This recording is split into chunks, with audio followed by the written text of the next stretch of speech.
What's up? What's up? What's up? Welcome, everybody to the Terrible Towel pregame show on a Wednesday. Why is it on Wednesday? Well, the Steelers play on Thursday.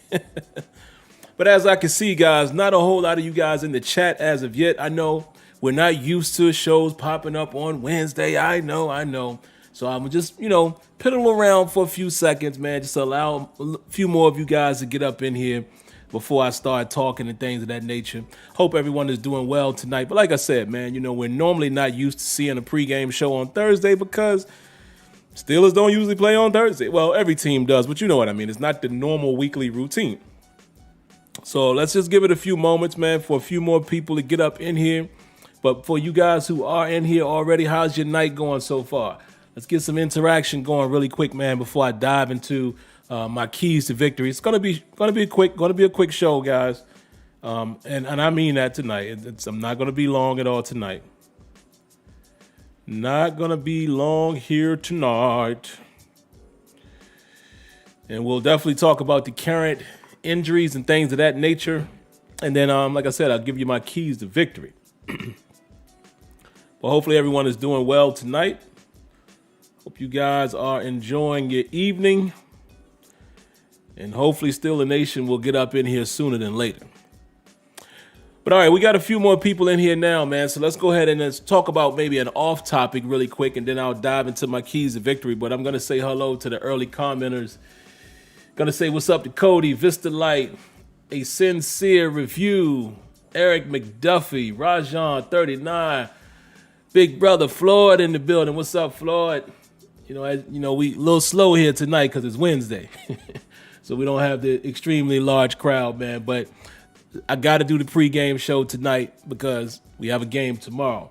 Miss Lanisha, what's going on, Miss Lanisha? Thank you for tuning in and coming and hanging out with the fellas tonight. We always appreciate the ladies in the chat as well as the real Missy.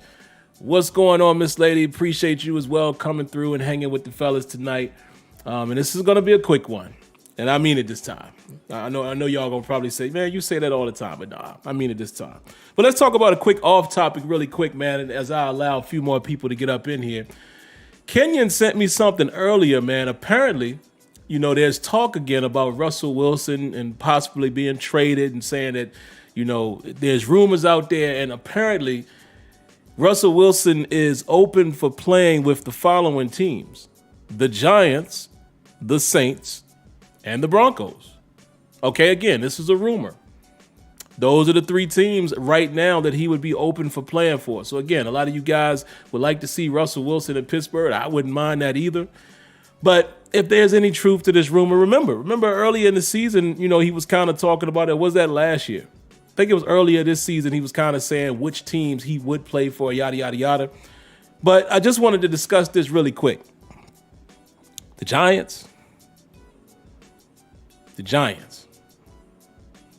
I don't get that one. Unless you just want to be in the big city. Other than that, I don't get it. The Saints, I can understand that. The culture that they have there, you plug in a good quarterback and maybe you do some things. And the Broncos, I can understand that as well. Got a lot of weapons at wide receiver and a nice running back and Javonte Williams and things of that nature. Right, I can understand that one, but the Giants, I don't understand. And Pittsburgh fans, don't get bent out of shape because he didn't say Pittsburgh. I mean, let's be honest. The reality is we may or may not get him, Aaron Rodgers, or whoever else. Nobody can predict the future. And again, these are just rumors. But I just thought I would bring that up. The Giants? And yeah, it is like Y Diggy said. What's going on, Y Diggy? It is definitely about the market, but whatever. But all right, man, let's get into the Steelers business. First up, injury report. And we already know who's playing and who's not. So let's talk about that. For the Pittsburgh Steelers side, currently already out, Joe Hayden. So again, I believe we're going to see a Killer Witherspoon, or is it going to be James Pierre? I would say ride with the hot hand, so to speak. And I'd rather see a Killer Witherspoon. Robert Spillane will be out. B.J. Finney will be out. And Isaiah Buggs will be out. Now, as far as the B.J. Finney situation, assuming now that we'll see LeGlue, and hopefully he can stick to his man like glue. I know, guys, I had to do the pun. It was too obvious.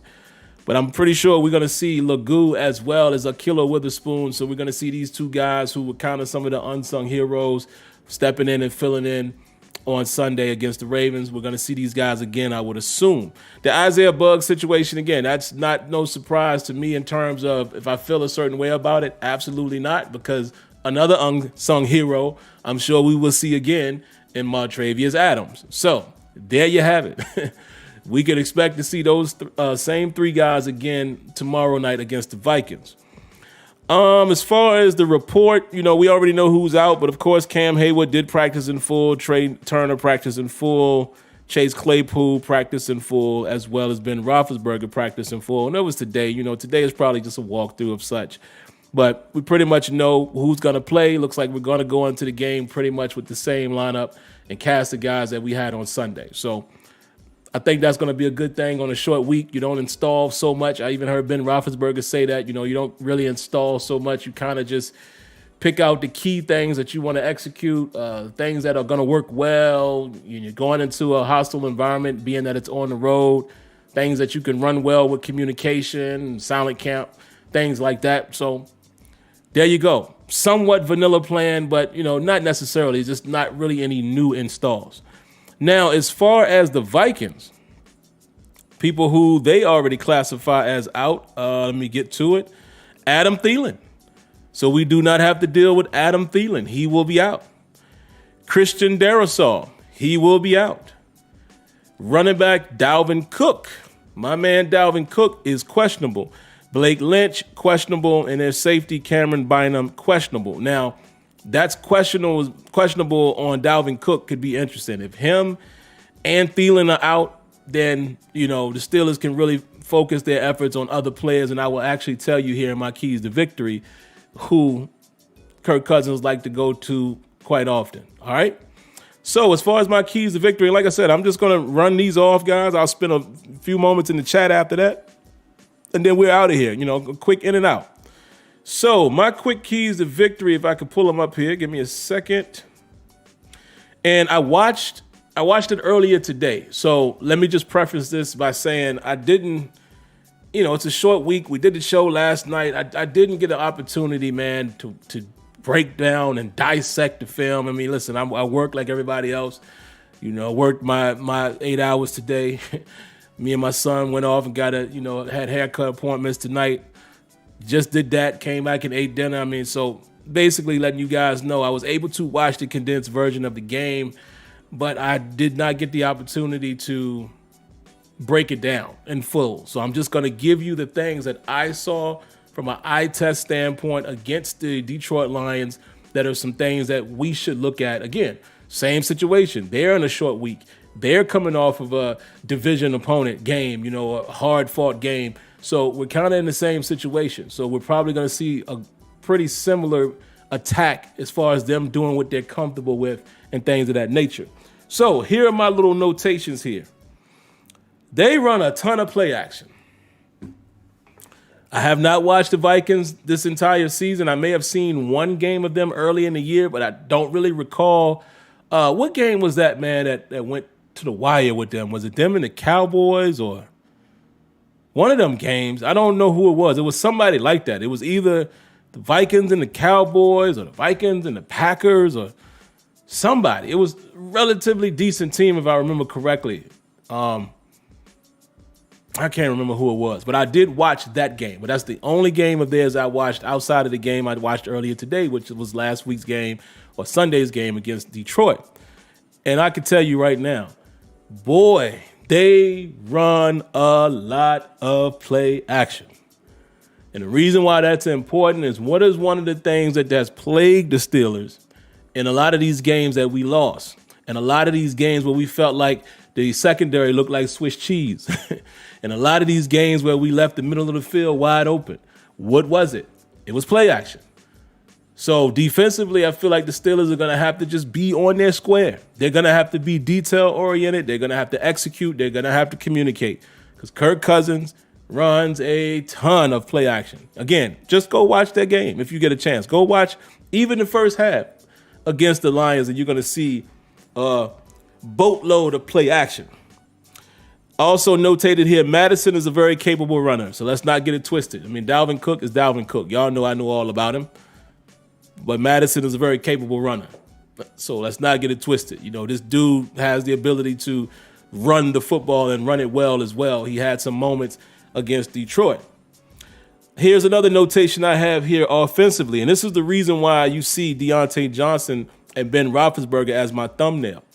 And I purposely put up a picture of them on the sideline because as long as they are looking at the tablet or if they've watched the film over these last couple days, here's an area where you could definitely get the Minnesota Vikings. You can attack the middle of the field. You can also attack inside the numbers. So that would include the seams. Seams, middle of the field. You can attack them. They seem to have a lot of problems covering those routes.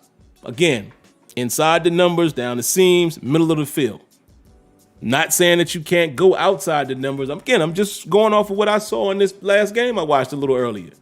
Boy, can you exploit them middle of the field and inside the numbers in the passing game. So like I said, hopefully Ben Roethlisberger and Deontay Johnson are aware that even though Deontay doesn't do as much stuff inside, but, you know, we just saw what they did with that play action, with that scissor concept, having Deontay come across the formation deep downfield, and it was a touchdown. So those areas of the field is where they're a little vulnerable. They usually only send 4. I noticed that. They don't blitz that often. If you watched Ben Roethlisberger's press conference yesterday, he said that. He said they're a team that really doesn't blitz a lot, and it showed up on the tape. Again, this is just me watching a game, but it showed up in that tape. They don't blitz a ton. You know, very, very rare. They generally just send their 4 guys. And also, their base defense, they primarily run a 4-3. So, you know, when they try to match personnel as far as based on who we have out there, let's say if we're not in a 11 personnel, you know, where there's 3 wide receivers, you're probably going to see them run more of their base, which is 4-3. So for whatever it's worth, you know, of course, when you're dealing with 4 down linemen and things like that, in that type of scenario, and 3 linebackers, you know, your blocking has to be a bit different as far as your targets and things of that nature, depending on the type of run that we pull off. So, you know, that's just something to keep an eye on to see, you know, how we're able to engage that. But like I said, even Detroit has some success running the football. But, man, I emphasize the point that they only send 4 is if our offensive line can, you know, sustain against that, because they got some relatively decent pressure against Goff, but there were times where, you know, Goff was just back there having his way. And again, you give Ben Roethlisberger that type of time, and he's not having to worry about the blitz. And let's say Najee doesn't even have to worry about pass pro. Could get ugly out there. I'm just saying, you know, from what I'm seeing areas that we can attack. Very little blitzing. Now, again, it's not to say that they won't do that against us. Maybe they come up with a different game plan the same way we did against the Ravens. But going off of what I saw, they usually only send 4 guys, man, whether they're in, you know, a base 4-3 or whether they're in a nickel package. Didn't really see a lot of blitzing. Vikings offensive line struggled a bit against the Lions. And I know they're having some up and downs. I know they got some injuries. Again, Darisaw is out, and I think maybe another guy or 2 is out. But, you know, apparently they've struggled a little bit offensively with the offensive line. You can see that in the tape. Didn't check the numbers, so maybe if some of you guys want to check the numbers to see, you know, where they rank in terms of, you know, passing yards and running yards or what have you. I didn't look at total offense, total defense, none of that. So I don't know. Another nice thing that I wanted to point out here, they do have a nice returner. I think the guy's name is Wanwu or something like that, number 26. Definitely looks like a capable returner. He's also a backup running back, so it might be another guy that you see in the fold. But the reason why I point that out is the Steelers' coverage, you know, a couple weeks in a row we haven't looked excellent. You know what I mean? So we definitely want to pay attention to that. Also, Kirk Cousins, his 2 main targets, and especially this, I'm sure this will be the case in this game. When he passes the ball, he's passing to my boy, Justin Jefferson. And then also he favors that tight end Conklin quite often, number 83. Those were his 2 targets. I mean, rarely did he go to anybody else, maybe here and there. But usually when a play was being made, a deep shot down the field or whatever you want to call it, it was Justin Jefferson or it was Conklin. So again, I'm sure the Steelers are watching film the same way I did. If you pay attention to that game, you know who his weapons are. I personally, and I'm sure they did, I'm sure the Steelers have looked at other games, but I'm sure you look at what they did Sunday because of what I outlined.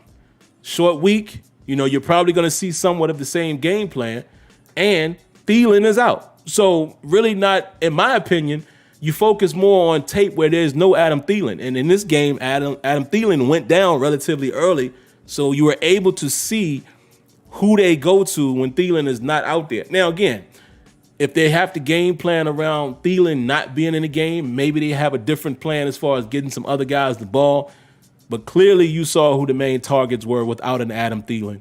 And like I said, Justin Jefferson was the man, as well as Conklin was the second man in charge. So there you have it. And then the last thing I got here, man, is Cousins threw into some very tight windows. So I think the Steelers defense might have an opportunity again. Threw a couple balls that could have been intercepted. A couple times I saw the defense of Detroit, the DBs jumping routes and things like that. So it could come together for the Steelers.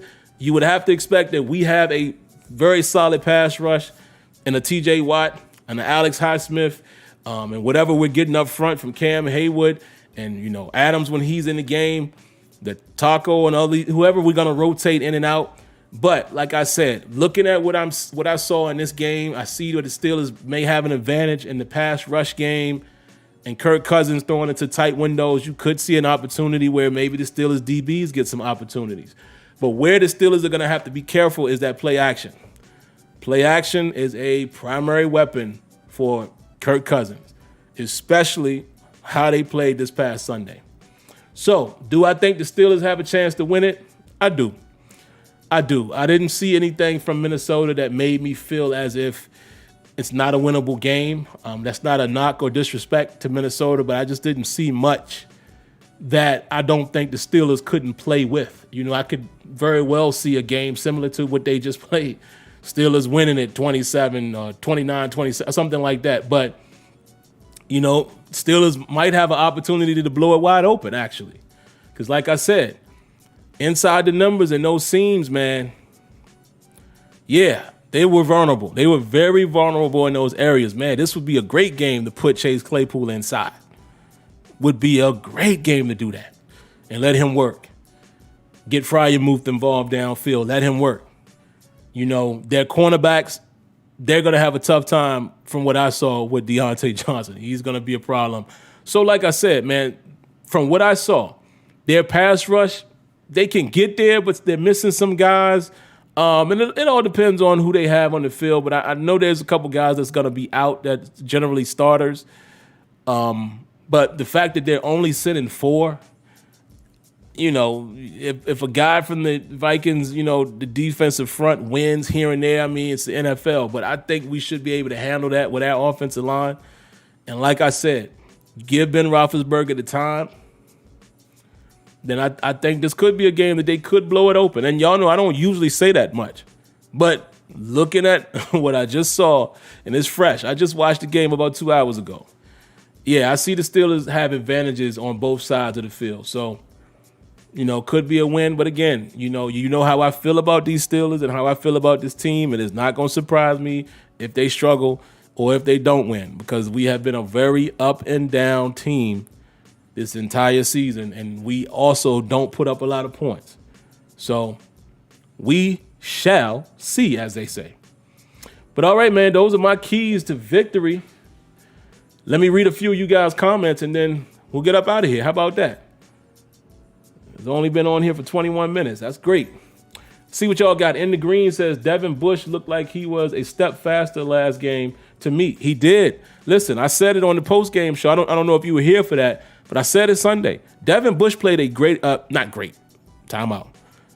I was trying to say he played greater than he has all season. And maybe even using the word great or greater is not the thing. But Devin Bush played a lot better in this game against the Ravens than he has most of this season. To me, after watching the film and watching the All-22, Devin Bush looked like he was actually engaged out there. I saw some pop from Devin Bush. I saw some sideline to sideline from Devin Bush. I saw fast reaction and getting out to the flat from Devin Bush, looking faster. Not to say that this is going to carry over to tomorrow or the remaining games after that. I'm just saying he looked like a better version of himself Sunday. Kenyon says, everything going on with Bush is mental, not physical. You already know, Kenyon. That's why I'm at with it as well.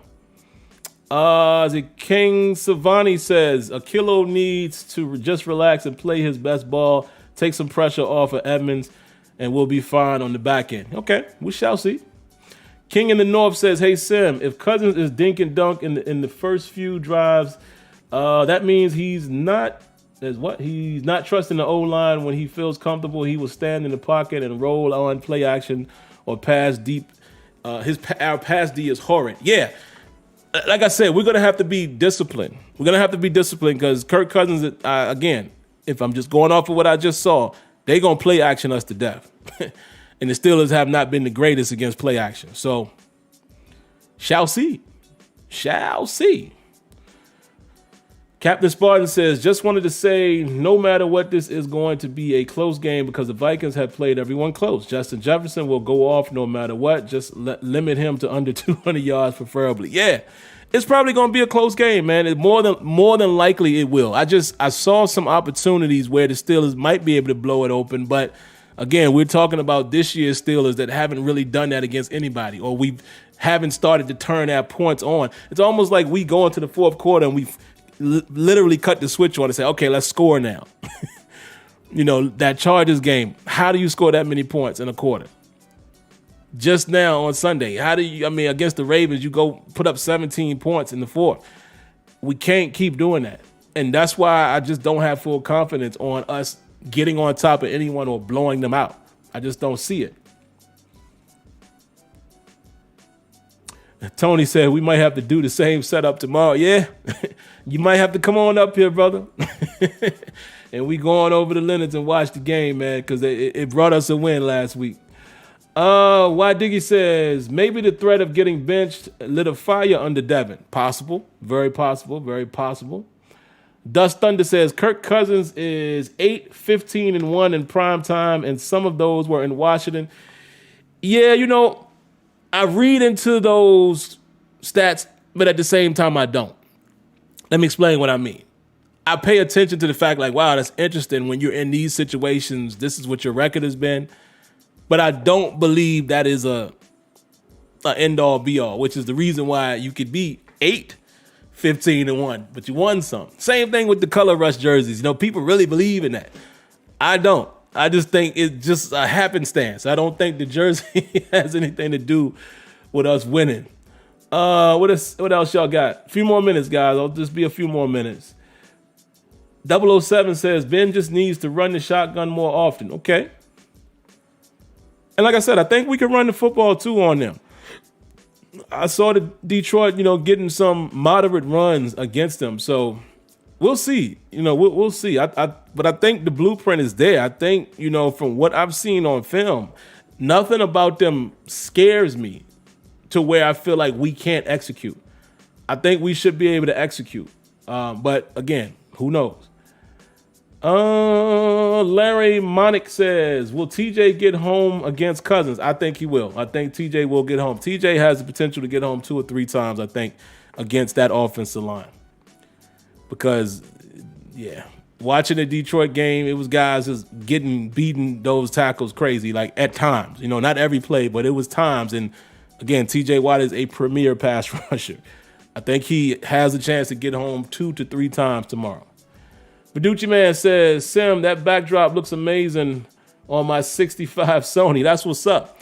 That's what's up, man. And just so you guys know, I think I told you guys the story before. That's an actual photo that I took at Heinz Field.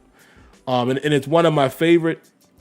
It's unfortunate. And actually, I didn't like this at first, but now it actually adds character. The fact that you see the workers, one of the workers, she's walking by, one of them is standing there. At first, I was like, dang, why couldn't I have just got a clean shot? But I actually like them there. It gives it more character.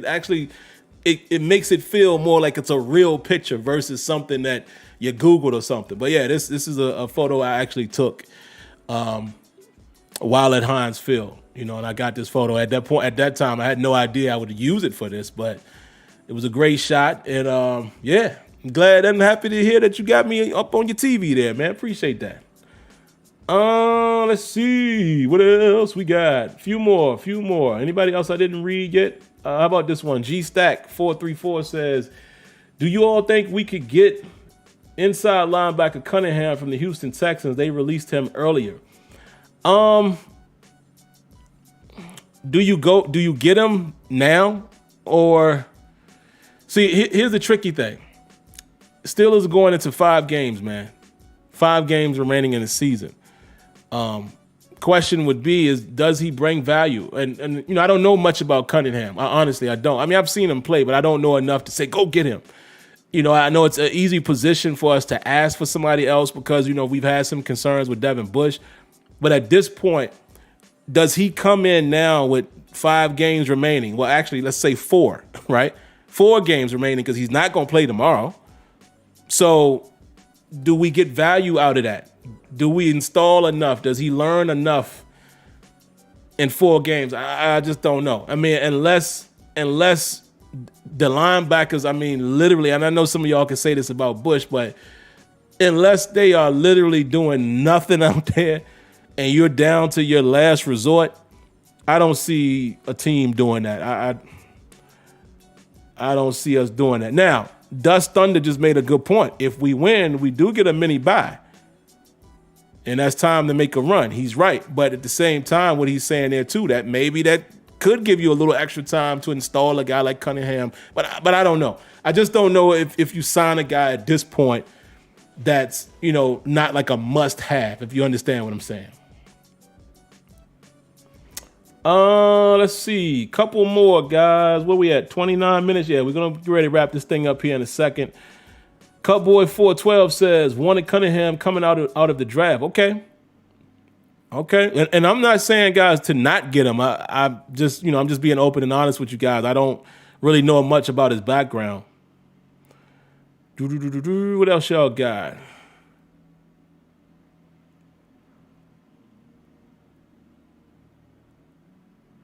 What y'all talking about? Y'all talking about something about college, I guess, because I see Captain Spartan and Kenyon are talking about, Kenyon's talking about transfers.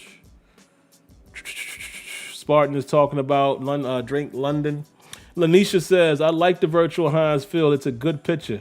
Thank you, Miss Lanisha. I really, really, really appreciate that. Like I said, man, you never know what you take photos and you never know what you're going to use them for, right? And just one day I was scrolling through these. And I was like, I'm going to use that as the background for the show. And it's been that for quite some time now. So, yeah, that turned out to be a great picture because, y'all may not know, but, I'm into photography a little bit. My brother-in-law, my wife's brother is a photographer, so he gives me the bug sometimes, and I have a little camera. So from time to time, even with the phone, I see shots sometimes like that'll be a good shot. And people who that know photography or know the difference between taking a picture and getting a great shot, you start to have an eye for certain things. You know what I'm saying? Like you're not just taking a photo to be taking a photo. You kind of see the vision. And so a little bit of him has rubbed off on me in that regard. Donald Loudenback says, are we going to witness a Steeler revival? I don't know. If I remember correctly, Donald, you was talking real bad about something on one of them shows. I don't remember if it was Bush or Tomlin or the team, but one of them shows, man, you was quite upset. Not saying you can't be, but I just remember that you had a rant about something. But welcome back, man. Appreciate you coming through. Real Facts, what up, Real Facts? He says, if you had to be honest, Who wins the AFC North right now? I'm legitimately questioning who will come out on the top. Excuse me. Well, good people, that might be a great way to end the show. Let me pull up everyone's schedule, and I'll give you my opinion. And this is how y'all know it's not predetermined. This is strictly off the cuff. So we play the Vikings this week. The Ravens and the Browns play each other this week. Interesting. And I believe that game is in Cleveland. This is a game Cleveland needs. Cleveland could squeak out a win. At the same time, the Ravens need this game to kind of still, prove that they are the man at the AFC North if they want to be that. Who Cincinnati got? The 49ers. Bengals might get out of that one. Let's see.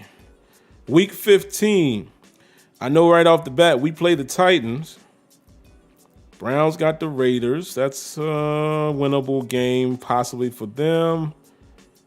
Bengals, Broncos. Broncos have been a tricky team, man. Broncos is a tricky team that might get that win. It's in Denver. And then who the Ravens got that week? Who the Ravens got week 15? I don't see them. Who they got? I know they ain't on no bye. They got the Ravens got the Packers. Ravens got the Packers, and it's in Baltimore, but they got the Packers. That's going to be a good game. That's a 4:25 game, week 15. 16, Steelers got the Chiefs in Kansas City. Ooh, Lord. And then the Browns get the Packers. See, everybody's schedule is starting to perk up. Cincinnati gets the Ravens, week 16. I'm going to be honest. You know what? I ain't even got to look at let me look at week 17, and then I'll give you my prediction. I don't even have to look at week 19. Ooh, week 17, the Bengals get the Chiefs. I'm going to be honest with y'all right now. I'm going to make a bold prediction.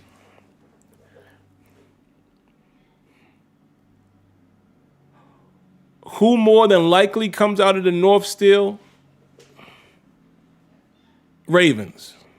Just looking at the scheduling. It's going to be tough for everybody, though, because, again, some of them games I mentioned, the Packers, and then, again, if the Ravens mess around and drop the game this week against the Browns, then it gets tricky. Cincinnati and us get the winnable games, and if you're just predicting, they get the Niners, we get the Vikings. Those are both, you could say, are winnable games by both teams, but then Cincinnati got to play the Ravens. They got to play the Chiefs. So it's like, I think, didn't I say they played the Chiefs one of those games? Hold on. Yeah, week 17. We have to play Cleveland and the Ravens week 17 and 18. But here's my bold prediction. Who I think probably comes out, I think the Ravens probably find a way to still come out because of where they are now. What are they, 8 and what? Ravens are, let me look at their standings really quick. The Baltimore Ravens are 8 and 4, Bengals 7 and 5, Steelers 6-5 and 1. I can easily say, here's where my prediction is coming from. I can say the Ravens are going to win 2 more games. Right? So that puts them at 10 and 7 at worst. Can you easily say that Cincinnati wins 3 more games? If the answer is no, that means they don't get to 10 wins. Do you think the Browns are going to win 4 more games? If the answer is no, that doesn't get them to 10 wins. But here's my bold prediction. Steelers have a chance to win at least 3 games. Right? Perhaps tomorrow. Perhaps Cleveland. And I got us winning one of the games between the Titans, Chiefs, and Ravens. I don't know which game, but I got us winning one of those games. One of them games that you say that we're not supposed to. That puts us at 9. We'll probably end up with 9 wins. And that would put us at what? 7-1. So, more than likely, Ravens win the division. Bold prediction possibility of the Steelers winning it. If everybody ends up with roughly 9 wins.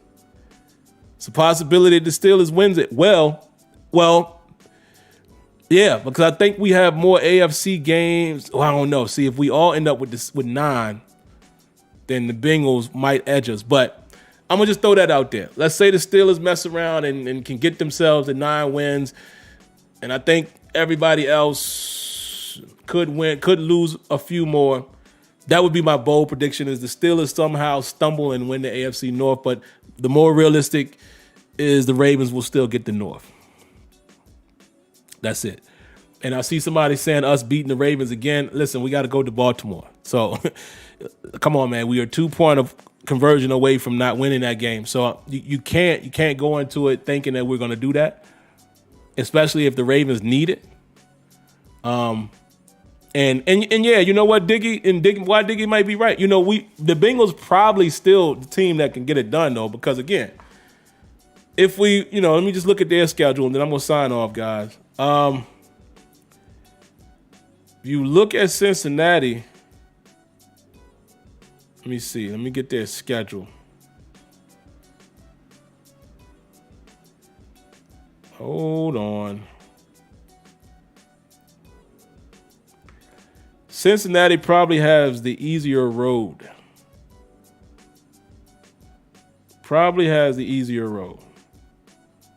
Because they're going to have 49ers, Broncos, Ravens, Chiefs, Browns. So 49ers, Broncos, Ravens, Chiefs, Browns. And the reason why I said possibly the easier, because they could probably win the Niners, they could probably win the Broncos. They could more than likely win either the Ravens or Cleveland game and potentially give Kansas City a run. So they probably have the more favorable schedule.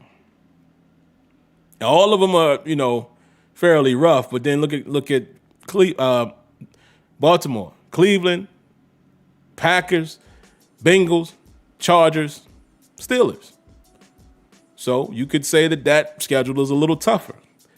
And then Cleveland, they have the Ravens, Raiders, Packers, Steelers, and Bengals. Woof. So Cleveland got it rough. So then again, you look at us, and I ain't even got to look at it to say ours. We know who we got. Vikings, Titans, Chiefs, Browns, Ravens. So, yeah, Diggy is probably correct. The Bengals are probably the favorite, but I have a sneaky suspicion that they won't get it. I think if it's not Pittsburgh, which it probably won't be, then I think for some reason I'm gonna put faith in the Ravens getting the division at this point. But we'll see. It should be cool down the stretch. But all right, guys, I'm out of here, man. And again, we'll be back at you guys tomorrow night for the post-game show. We will see how it goes. So, like I said, I'm still right where I am with this team. I still feel the same. I'm rooting for them every week, but I'm not expecting this team to go on some crazy run or anything like that. So, if we lose, it's more about how we lost. It's not about me being surprised that we lost. So, hopefully we get a win and, we'll talk about that. But again, if you haven't already, if you're new to the channel, make sure you do that, man. Why not? If you're watching, why not subscribe? If you like what you saw. If you are subscribed, make sure you cut on your notification bell so you know when videos are available. And last but not least, if you like the video, thumbs up. That's all you have to do. Thumbs up. That's it. That's all you have to do. Oh, we got a donation really quick. Luis, man, round of applause.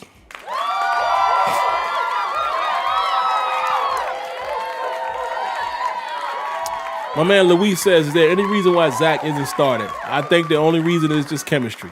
That's the only reason I could come up with.